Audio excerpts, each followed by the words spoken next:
కూటమి ప్రభుత్వం ఈరోజు చెత్త ప్రభుత్వంగా జనాలే గుర్తింతా ఉన్నారు. ఎందుకంటే జగన్మోహన్ రెడ్డి గారు ఇచ్చిన పథకాలు ఏవైతే ఉన్నాయో కనీసం 2-3 పథకాలు కూడా ఇప్పటి వరకు జనాలకు ఇవ్వలేకపోయారు. ఈరోజు జగన్మోహన్ రెడ్డి ఎన్ని పథకాలు పెట్టాడండి ఆయన.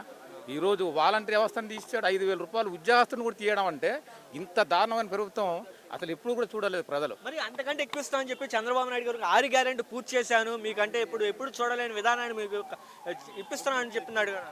6 గ్యారెంటీ ఆడి ఇవ్వడం పెట్టి అమ్మఒడి తీసి ఇంకో పథకం పెట్టాడు, తల్లికి వందనం. తర్వాత రైతు భరోసా తీసిమని ఇంకో పథకం పెట్టాడు. ఏదైతే జగన్మోహన్ రెడ్డి పథకాలు పెట్టాడో అయ్యే పెట్టాడు. ఆటోలకి జగన్మోహన్ రెడ్డి ప్రతి సంవత్సరం 10,000 ఇచ్చాడు. వాళ్ళకి ఆటోలు తిప్పుకోవడానికి కూడా అవకాశం వచ్చింది. కానీ ఈరోజు ఫ్రీ బస్ పెట్టి ఆటోలకి ఇబ్బంది పెడతా ఉన్నాడు. కనీసం ఉద్యోగస్తులు 1,00,000 రూపాయలు జీతగాడికి కూడా ఈరోజు ఫ్రీ బస్ అంటే ఈరోజు ఆ డబ్బులన్నీ కూడా పేదవాడి మీద పడతా ఉన్నాయి ఈరోజు.